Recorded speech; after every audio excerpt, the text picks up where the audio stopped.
Hey, thanks for stopping in. I made you a nice hot cup of coffee. It's a pretty blustery day out today. I thought maybe we could, read a story. I found a whole bunch of these, an entire anthology of a history of the world in story, song, and art. And I thought maybe I could share a story with you if you have a couple minutes.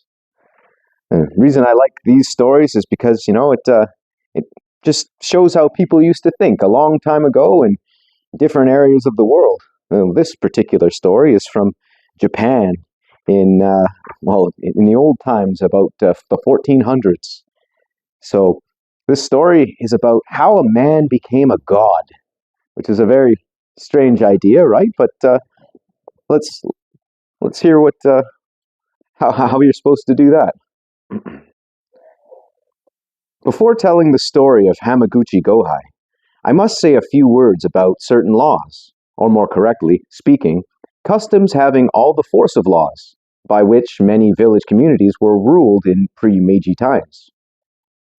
These customs were based upon the social experience of ages, and though they differed in minor details according to province or district, their main signification was everywhere about the same. Some were ethical, some industrial, some religious, and all matters were regulated by them, even individual behavior. They preserved peace, and they compelled mutual help and mutual kindness. Sometimes there might be serious fighting between different villages, little peasant wars about questions of water supply or boundaries, but quarreling between men of the same community could not be tolerated in an age of vendetta, and the whole village would resent any needless disturbance of the internal peace. To some degree, this state of things still exists in the more old-fashioned provinces. The people know how to live without quarreling, not to say fighting. Anywhere, as a general rule, Japanese fight only to kill, and when a sober man goes so far as to strike a blow, he virtually rejects communal protection and takes his life into his own hands with every probability of losing it. The obligation of mutual help in time of calamity or danger was the most imperative of all communal obligations. In case of fire especially, everybody was required to give immediate aid to the best of his or her ability. Even children were not exempted from this duty. In towns and cities, of course, things were differently ordered, but in any little country village, the universal duty was very plain and simple, and its neglect would have been considered unpardonable. A curious fact is that this obligation of mutual help extended to religious matters. Everybody was expected to invoke the help of the gods for the sick or the unfortunate whenever asked to do so. For example, the village might be ordered to make a sendomairi on behalf of someone seriously ill. It explains what a sendomairi is here. To perform a sendomairi means to make 1,000 visits to a temple and to repeat 1,000 invocations to the deity. But it is considered necessary only to go from the gate of the torii to the temple, court to the place of prayer and back 1,000 times, repeating the invocation each time, and the task may be divided among any number of persons, 10 visits by 100 persons, for instance, being quite as efficacious as 1,000 visits by a single person. So, now we know what a sendomairi is. But on such occasions, the kamicho, each kamicho was responsible for the conduct of 5 or more families, would run from house to house crying, "Such and such a one is very sick. Kindly hasten all to make a sendomairi." Thereupon, however, occupied at the moment, every soul in the settlement was expected to hurry to the temple, taking care not to trip or stumble on the way, as a single misstep during the performance of a sendomairi was believed to mean misfortune for the sick. Now, concerning Hamaguchi. From immemorial times, the shores of Japan have been swept at irregular intervals of centuries by enormous tidal waves caused by earthquakes or by submarine volcanic action. These awful sudden risings of the sea are called by the Japanese tsunami. The last one occurred on the evening of June 17, 1896, when a wave nearly 200 miles long struck the northeastern provinces of Miyagi, Iwate, and Aomori, sorry if I wreck those words, wrecking scores of towns and villages, ruining whole districts, and destroying nearly 30,000 human lives. The story of Hamaguchi Gohai is a story of a like calamity, which happened long before the era of Meiji, on another part of the Japanese coast. He was an old man at the time of the occurrence that made him famous. He was the most influential resident of the village to which he belonged. He had for many years been its Morasa, or head man, and he was not less liked than respected. The people usually called him Oji-san, which means grandfather, but being the richest member of the community, he was sometimes officially referred to as the Choha. He used to advise the smaller farmers about their interests, to arbitrate their disputes, to advance the money at need, and to dispose of their rice for them on the best terms possible. Hamaguchi's big thatched farmhouse stood at the verge of a small plateau overlooking a bay. The plateau, mostly devoted to a rice culture, was hemmed in on three sides by thickly wooded summits. From its outer verge, the land sloped down in a huge green concavity, as if scooped out to the edge of the water, and the whole of this slope, some 3/4 of a mile long, was so terraced as to look, when viewed from the open sea, like an enormous flight of green steps, divided in the center by a narrow white zigzag, a streak of mountain road. 90 thatched dwellings and a Shinto temple, composing the village proper, stood along the curve of the bay, and other houses climbed straggling up the rope for some distance on either side of the narrow road leading to the Choha's home. One autumn evening, Hamaguchi Gohai was looking down from the balcony of his house at some preparations for a merrymaking in the village below. There had been a very fine rice crop, and the peasants were going to celebrate their harvest by a dance in the court of the Ujigami. I guess the Ujigami is the Shinto parish temple, their local temple that they always go to. The old man could see the festival banners fluttering above the roofs of the solitary street, the strings of paper lanterns festooned between bamboo poles, the decorations of the and the brightly colored gathering of the young people. He had nobody with him that evening but his little grandson, a lad of 10, the rest of the household having gone early to the village. He would have accompanied them had he not been feeling less strong than usual. The day had been oppressive, and in spite of a rising breeze, there was still in the air that sort of heavy heat which, according to the experience of the Japanese peasant, at certain seasons precedes an earthquake. And presently an earthquake came. It was not strong enough to frighten anybody, but Hamaguchi, who had felt hundreds of shocks in his time, thought it was queer, a long, slow, spongy motion.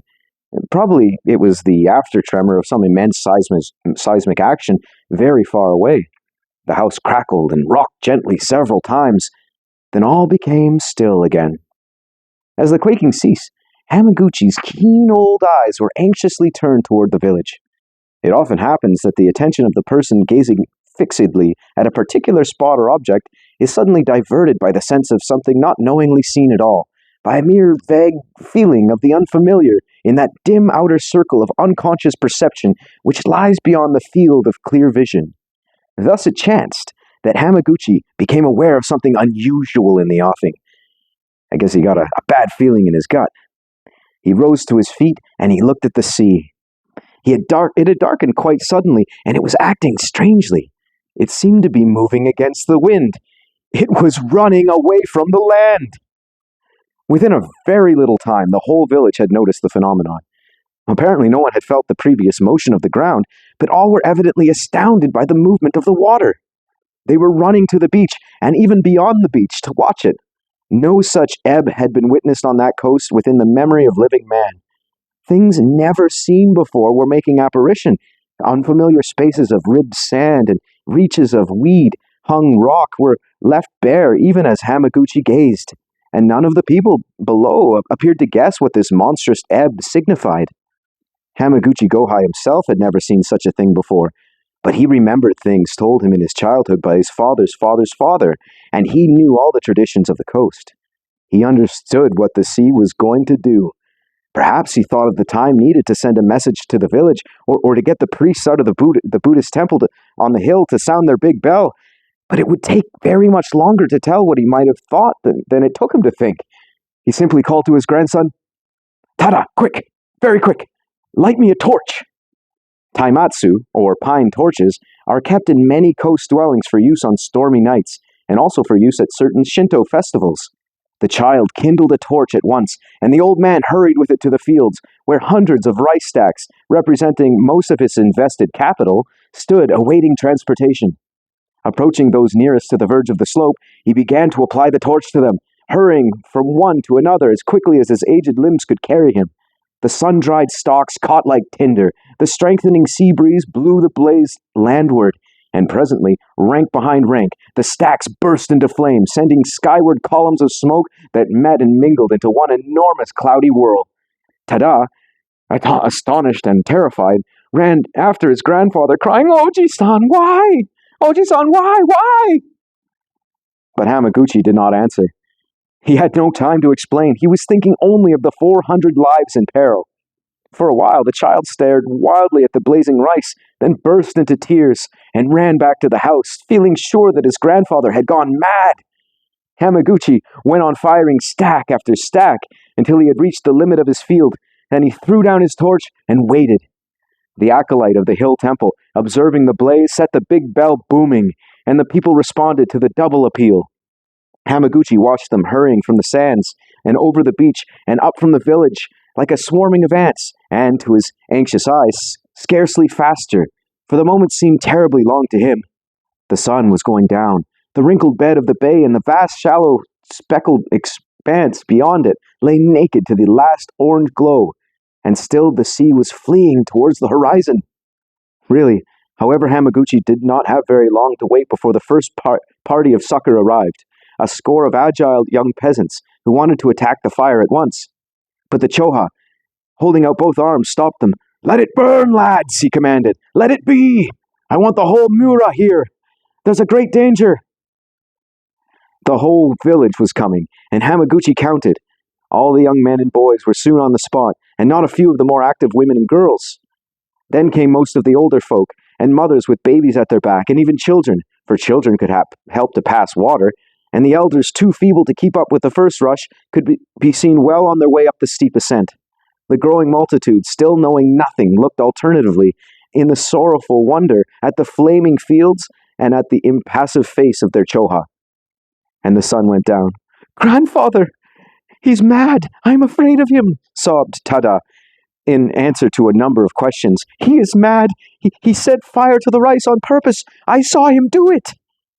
"As for the rice," cried Hamaguchi, "this child tells the truth. I did set fire to the rice. Are all the people here?" The Kumicho and the heads of families looked about them and down the hill and made reply. "All are here, or very soon will be, but we can't understand this thing." "Kita!" shouted the old man at the top of his voice, basically saying, "There, ha-ha! Say now if I be mad." Through the twilight eastward, all looked and saw at the edge of the dusky horizon a long, lean, dim line like the shadowing of a coast where no coast ever was. A line that thickened as they gazed, that broadened as a coastline broadens to the eyes of one approaching it, yet incomparably more quickly. For that long darkness was the returning sea, towering like a cliff and coursing more swiftly than the kite flies. "Tsunami!" shrieked the people, and then all shrieks and all sounds and all power to hear sounds were annihilated by a nameless shock heavier than any thunder, as the colossal swell smote the shore with a weight that sent a shudder through the hills, and with a foam burst like a blaze of sheet lightning. Then for an instant nothing was visible but a storm of spray rushing up the slope like a cloud, and the people scattered back in panic from the mere menace of it. When they looked again, they saw a white horror of sea raving over the place of their homes.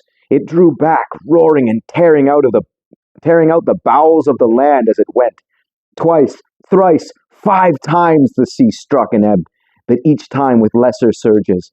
Then it returned to its ancient bed and stayed, still raging as after a typhoon. Whew. On the plateau, for a time there was no word spoken. All stared speechlessly at the desolation beneath, the ghastliness of hurled rock and naked riven cliff, the bewilderment of scooped up deep-sea wrack and shingle shot over the empty site of dwelling and temple. The village was not. The greater part of the fields were not. Even the terraces had ceased to exist. and of all the homes that had been about the bay, there remained nothing recognizable, except two straw roofs tossing madly in the offing. The after-terror of the death escaped, and the stupefaction of the general loss kept all lips dumb, until the voice of Hamaguchi was heard again, observing, gently, "That was why I set fire to the rice." He, their Choha, now stood among them, almost as poor as the poorest, for his wealth was gone, but he had saved 400 lives by the sacrifice. Little Tada ran to him and caught his hand, and asked forgiveness for having said naughty things. Whereupon the people woke up to the knowledge of why they were alive, and began to wonder at the simple, unselfish foresight that had saved them. And the headmen prostrated themselves in the dust before Hamaguchi Gohai and the people after them. Then the old man wept a little, partly because he was happy, and partly because he was aged and weak and had been sorely tried. "My house remains," he said, as soon as he could find words, automatically caressing Tada's brown cheeks. "And there is room for many. Also the temple on the hill stands, and there is shelter there for the others." Then he led the way to his house, and the people cried and shouted. The period of distress was long, because in those days there were no means of quick communication between district and district, and the help needed had to be sent from far away. But when better times came, the people did not forget their debt to Hamaguchi Gohai. They could not make him rich, nor would he have suffered them to do so, even if it had been possible. Moreover, gifts could never have sufficed as an expression of their reverential feeling towards him, for they believed that the ghost within him was divine. So they declared him a god, and thereafter called him Hamaguchi Daimyojin, thinking that they could give him no other greater honor. And truly no greater honor in any country could be given to mortal man. And when they rebuilt the village, they built a temple to the spirit of him, and fixed about the front of it a tablet bearing his name in Chinese text of gold, and they worshipped him there, with prayer and with offerings. How he felt about it I cannot say. I only know that he continued to live in his old thatched home upon the hill, with his children and his children's children, just as humanly, as simply as before, while his soul was being worshipped in the shrine below. 100 years and more he has been dead, but his temple, they tell me, still stands, and the people still pray to the ghost of the good old farmer to help them in time of fear or trouble. So, what'd you think? What would you have done if you were living back then in Japan and you didn't have cell phones and you couldn't just easily send a message to somebody? Would the fire have gotten you moving towards it? Things are a little bit different today. Sometimes we just expect that the fire truck's going to show up, but in those days, you had to go. So fortunately, it was like that, because if they hadn't, they would have got smashed by that tsunami. And when they got to the top, I wonder how they felt about their mayor, their Choha there. It would have been hard not to say anything disrespectful to him, wouldn't it? Oh, but after all was said and done, they were very thankful that his wisdom managed to save them from disaster. But what do you think? Do you think you would have made a temple to him? Maybe worshipped him for hundreds of years, maybe even thousands of years later? Maybe the pedestal's a bit too high they put him on. Maybe not. I guess it really all depends on what you believe. But back in those days, that's exactly what they believed and how they thought. So, at any rate, thank you for dropping by, and hope to see you next time.